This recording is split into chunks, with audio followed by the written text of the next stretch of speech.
जय मसीह की आप सबका स्वागत है। आज हम बात करेंगे राज्य में कैसा जीना है। लेकिन उससे पहले एक छोटी सी प्रार्थना कर लेते हैं। परमेश्वर में धन्यवाद देना चाहता हूँ सबों को। आज जितने भी स्टूडेंट्स हैं और जो भी इस सेशंस में भाग लिए हैं, परमेश्वर उन सबों को आशीष दीजिए।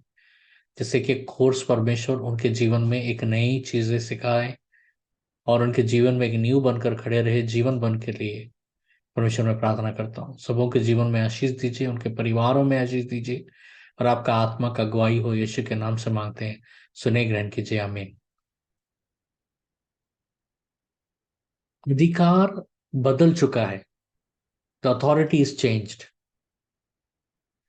पहले किसका अधिकार था हमारे जीवन के ऊपर? जब हम पाप में जी रहे थे तो शैतान का अधिकार था, शैतान का राज्य था, शैतान का प्रभुता था हमारे जीवन में। लेकिन अब हम पूरी तरीके से एक नए सरकार में प्रवेश कर चुके हैं और इस नए सरकार का एक नया अधिकार आ गया है। ये किसका सरकार है? यह है परमेश्वर प्रभु यीशु मसीह का सरकार और परमेश्वर प्रभु यीशु मसीह का अधिकार। हम जब विश्वासी बन गए हैं अभी, तो हमें बढ़ना आ जाना चाहिए। We need to start growing. क्योंकि हमें एक चीज जान लेना चाहिए, क्योंकि हमारा जो रिश्ता है अब बदल चुका है और हमें उस रिश्ते में बढ़ना चाहिए। और ये हो गया राज्य का जीवन, परमेश्वर के राज्य का जीवन है, किंगडम लिविंग। जब हम एफिशियंस पहला अध्याय 17 वचन, एफिशियंस 1:17 पढ़ते हैं कि हमारे प्रभु यीशु मसीह का परमेश्वर जो महिमा का पिता है, तुम्हें अपनी पहचान में ज्ञान और प्रकाश का आत्मा दे। हमारे जीवन के शुरुआत में जब हम परमेश्वर के साथ शुरू करते हैं तो हमारा रिश्ता दो प्रकार का होता है। Two types of distinct forms of relationship हमारा होता है। पहला क्या है? हम प्रभु यीशु मसीह को सबसे पहले हम अपना उद्धारकर्ता के रूप में स्वीकार करते हैं, एज अवर सेवियर। सबसे पहला रिश्ता हमें प्रभु के साथ एक उद्धारकर्ता बनाकर शुरू होता है। हम पिता को कभी नहीं जान पाएंगे, हम आगे के परमेश्वर के बड़े प्रकाशों को हम कभी नहीं जान पाएंगे जब तक आप यीशु मसीह के साथ पहले वाला रिश्ता, यानी एक उद्धारकर्ता के रूप में आप उनको ग्रहण नहीं करोगे। क्योंकि वो हमारा उद्धारकर्ता इसलिए है क्योंकि वो हमारे लिए मरे और हमें शैतान के राज्य से छुड़ाया। यीशु मसीह हमें तीन चीजों से छुटकारा दिए। पहला चीज परमेश्वर का न्याय। जब हम पहला थिस्सलुनीयन 1:10 पढ़ते हैं, 1 थिस्सलुनीयन 1:10, और उसके पुत्र के स्वर्ग पर से आने की बाट जोहते रहो, जिसे उसने मरे हुओं में से जिलाया, अर्थात यीशु की, जो हमें आने वाले प्रकोप से बचाता है। दूसरा जो परमेश्वर प्रभु यीशु मसीह ने हमें छुड़ाया वो है शैतान के अधिकार से, शैतान के चंगुल से, शैतान के अंधकारी प्रभाव से हमारे जीवन के ऊपर। जब हम प्रेरितों का कार्य 26:18, एक्ट्स 26:18 पढ़ते हैं कि तू उनकी आंखें खोले, कि वे अंधकार से ज्योति की ओर और शैतान के अधिकार से परमेश्वर की ओर फिरें, कि पापों की क्षमा और उन लोगों के साथ जो मुझ पर विश्वास करने से पवित्र किए गए हैं, मीरास पाएं। तीसरा जो सबसे बड़ा चीज से जो प्रभु ने हमें छुड़ाया वो है हमें अपने आप से छुड़ाया। क्योंकि हम अपने आप के दासत्व थे, हम इस शरीर के दासत्व थे और परमेश्वर ने हमें इस शरीर के दासत्व से भी छुड़ाया। जब हम फिलिपींस का 3:19 पढ़ते हैं, उनका अंत विनाश है, उनका ईश्वर पेट है, वे अपनी लज्जा की बातों पर घमंड करते हैं और पृथ्वी की वस्तुओं पर मन लगाए रहते हैं। यीशु मसीह हमारा स्रोत बन गया, हमारा सोर्स बन गए। किस बात का सोर्स, किस बात का स्रोत? अनंत उद्धार देने का। जब हम हिब्रानियों 5वां अध्याय 8 और 9, हिब्रूज 5:8 और 9 पढ़ते हैं। और पुत्र होने पर भी उसने दुख उठा उठाकर आज्ञा माननी सीखी, और सिद्ध बनकर अपने सब आज्ञा मानने वालों के लिए सदा काल के उद्धार का कारण हो गया। दूसरा, जब हम प्रभु यीशु मसीह को पहला एक उद्धारकर्ता के रूप में जब हम उनके साथ रिश्ता बनाते हैं, तो हमें वहीं नहीं रह जाना है। क्योंकि समझने की कोशिश कीजिए, जब हम प्रभु यीशु मसीह को उद्धारकर्ता के रूप में जब हम उनको स्वीकार करते हैं, तो हम परमेश्वर के राज्य में प्रवेश कर जाते हैं। अब परमेश्वर के राज्य में प्रवेश कर गए, यहीं रुक जाना नहीं है हमें। हमें और एक कदम आगे बढ़ना है, और एक कदम है कि हमें यीशु मसीह को अपना प्रभु मानकर उनके साथ एक प्रभु का रिश्ता बनाना चाहिए। you have to you have to go into the next level where you would develop a relationship with Jesus as a Lord। क्योंकि वो सिर्फ हमारा उद्धार करता ही नहीं है, बल्कि वो हमारा प्रभु भी है। जब हम पहला कुरिन्थियों 12वां अध्याय का 3 वचन पढ़ते हैं, 1 Corinthians 12:3। इसलिए मैं तुम्हें चेतावनी देता हूँ कि जो कोई परमेश्वर की आत्मा की अगुवाई से बोलता है, वह नहीं कहता कि यीशु स्थापित है, और न कोई पवित्र आत्मा के बिना कह सकता है कि यीशु प्रभु है। वचन साफ कह दिया कि जो पवित्र आत्मा से बात करता है, वो कभी यीशु मसीह को श्रापित नहीं करेगा, कर्स नहीं करेगा। कोई ये नहीं कहेगा कि यीशु मसीह प्रभु नहीं है। यीशु मसीह प्रभु है कहने के लिए पवित्र आत्मा का अगुवाई और सामर्थ्य होना बहुत जरूरी है। The leading of the holy spirit is very important. जब हम परमेश्वर के राज्य में प्रवेश करते हैं, when we enter the kingdom of God, it is not just the kingdom of God, it is kingdom of light. ये सिर्फ परमेश्वर का राज्य नहीं है, प्रकाश का राज्य भी है। हम वो सारे चीजें परमेश्वर के साथ उस रिश्ते रूपी में हम अनुभव कर सकते हैं और उसका आनंद उठा सकते हैं। जैसे प्रभु यीशु मसीह हमारे जीवन के ऊपर हमारा स्वामी बनते हैं, हमारा लॉर्ड बनते हैं, तो उनका प्रभुता हमारे जीवन के ऊपर शुरू हो जाता है। हमारा इस राज्य में जीवन कैसा रहना चाहिए, हमारा एटीट्यूड कैसा रहना चाहिए?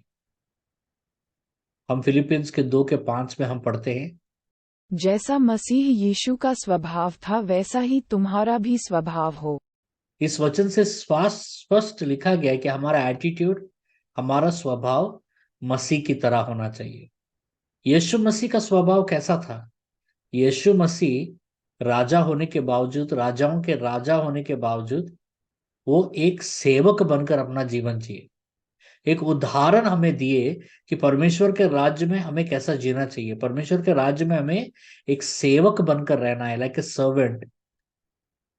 जब हम यूहन्ना का सुसमाचार 13 से लेकर 15, जॉन 13:13-15 पढ़ते हैं, तो तुम मुझे गुरु और प्रभु कहते हो, और भला कहते हो, क्योंकि मैं वही हूँ। यदि मैंने प्रभु और गुरु होकर तुम्हारे पांव धोए, तो तुम्हें भी एक दूसरे के पांव धोना चाहिए, क्योंकि मैंने तुम्हें नमूना दिखा दिया है कि जैसा मैंने तुम्हारे साथ किया है, तुम भी वैसा ही किया करो। परमेश्वर के राज्य में हमें कैसा, हम क्या सीख पाते हैं परमेश्वर के राज्य में? हमें उसको कैसे अपने जीवन में अमल करना है? हम परमेश्वर के राज्य में जैसे प्रवेश करते हैं, तो हम एक मास्टर सर्वेंट रिलेशनशिप में हम लोगों को जाना है। मतलब एक मालिक और एक सेवक के रिश्ते में हमें जाना पड़ेगा। परमेश्वर प्रभु यीशु मसीह संसार में आए और उन्होंने कहा कि मैं पिता की इच्छा को पूरा करने आया हूं, अपनी इच्छा को नहीं। वो हमेशा एक सेवक बनकर ही सेवा किए। उनका हृदय एक सेवक का हृदय था। हम कभी कभी सोचते हैं कि हम सेवक बनने से डरते हैं, क्योंकि हमको लगता है कि हम सेवक बनेंगे तो हम गुलाम हो जाएंगे। लेकिन मैं यहाँ चार बातें बताना चाहूंगा कि एक सेवक बनने से चार लाभ क्या है। What are the four benefits when you become the servant. सबसे पहला लाभ, जो सेवक बनता है वो स्वतंत्र हो जाता है। He is free, she is free. Freedom आता है उनके जीवन में। जब हम रोमियो का 6 का 22 पढ़ते हैं तो, रोमन 6:22। क्योंकि उनका अंत तो मृत्यु है, परंतु अब पाप से स्वतंत्र होकर और परमेश्वर के दास बनकर तुमको फल मिला जिससे पवित्रता प्राप्त होती है, और उसका अंत अनंत जीवन है। जब हम सेवक होते हैं, सेवक भावना के साथ जब हम जीवन जीते हैं, तो क्या होता है कि हम उठाए जाते हैं। हम जब नम्र होते हैं, जब हम्बल होते हैं, तो परमेश्वर हमें उठाता है। एग्जॉल्टेशन शुरू होता है हमारे जीवन में। जितना आप नम्र होगे उतना आप उठाए जाओगे, उतना एग्जॉल्टेशन आपके जीवन में होगा। यू विल बी एग्जॉल्टेड, उतना परमेश्वर आपको उठाएगा। जब हम मत्ती का 23 का 11 से लेके 12 पढ़ते हैं, मैथ्यू 23:11-12 वर्सेस। जो तुम में बड़ा हो वह तुम्हारा सेवक बने। जो कोई अपने आप को बड़ा बनाएगा वह छोटा किया जाएगा, और जो कोई अपने आप को छोटा बनाएगा वह बड़ा किया जाएगा। जब हम सेवक बनते हैं तो हम महान हो जाते हैं परमेश्वर की नजरों में। We really become great in the kingdom of God and in the eyes of God. मत्ती का 18 का 4 में जब हम पढ़ते हैं, मैथ्यू 18:4।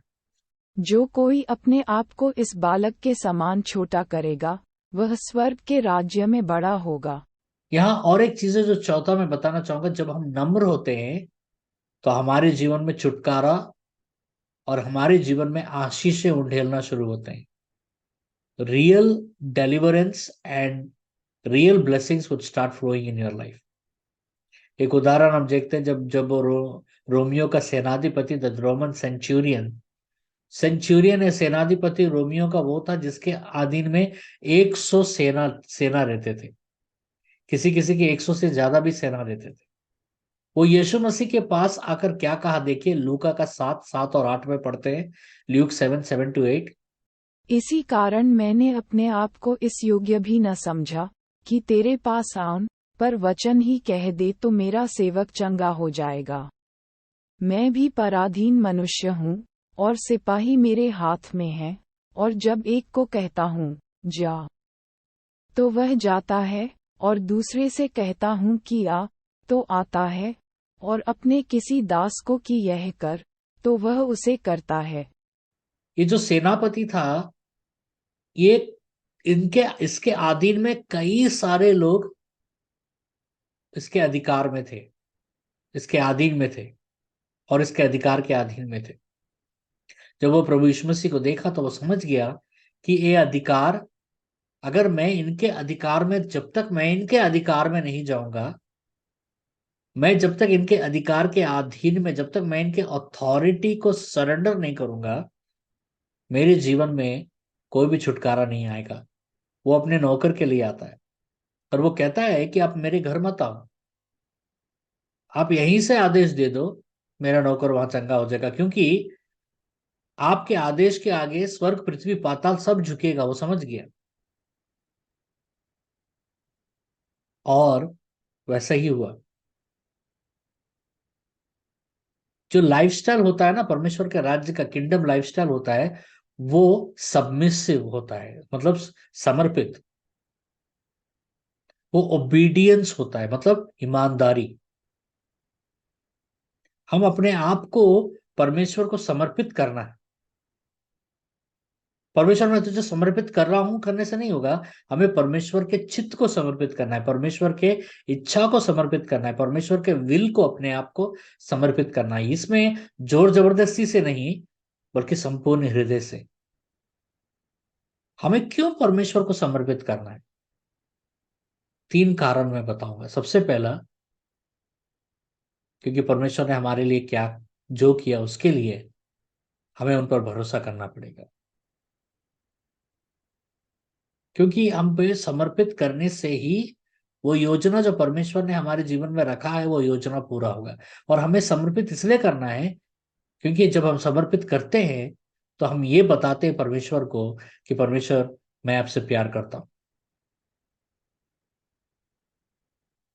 फल क्या उत्पन्न होगा जब हम परमेश्वर के राज्य के जीवन जीना शुरू करते हैं? तो पहला थिस्सलुनीयन दूसरा अध्याय 11 और 12, 1 थिस्सलुनीयंस 2:11 और 12 जब हम पढ़ते हैं। जैसे तुम जानते हो कि जैसा पिता अपने बालकों के साथ बर्ताव करता है, वैसे ही हम तुम में से हर एक को भी उपदेश करते और शांति देते और समझाते थे कि तुम्हारा चाल चलन परमेश्वर के योग्य हो, जो तुम्हें अपने राज्य और महिमा में बुलाता है। हम परमेश्वर के लायक जीना शुरू करते हैं और हमारे अंदर से आत्मिक फल उत्पन्न होना शुरू होता है, जैसा प्रेम, आनंद, शांति, अच्छाई, धार्मिकता।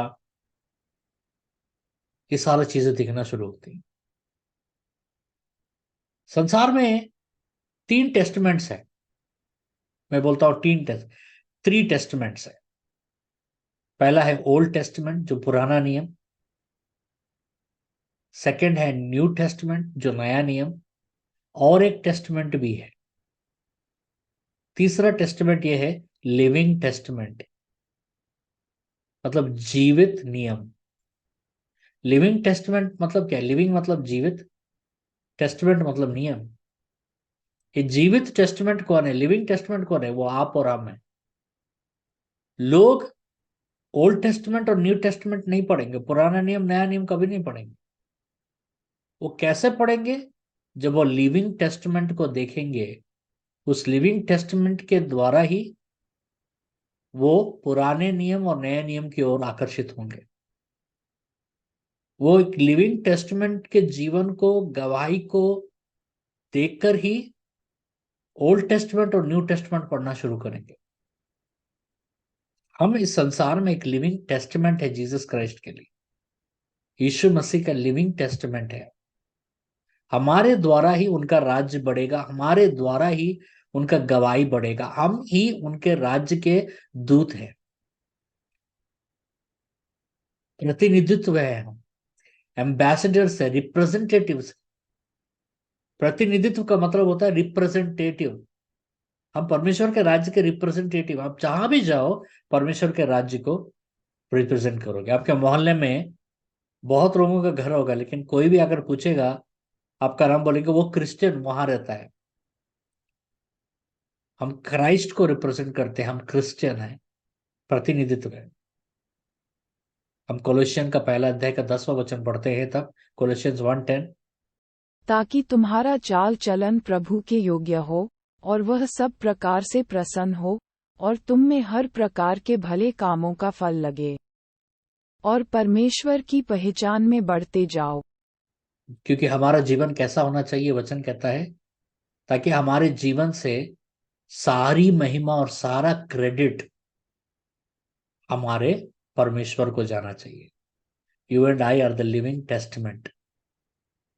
अगला सेशन में फिर मिलते हैं। परमेश्वर आपको आशीष दे। God bless you.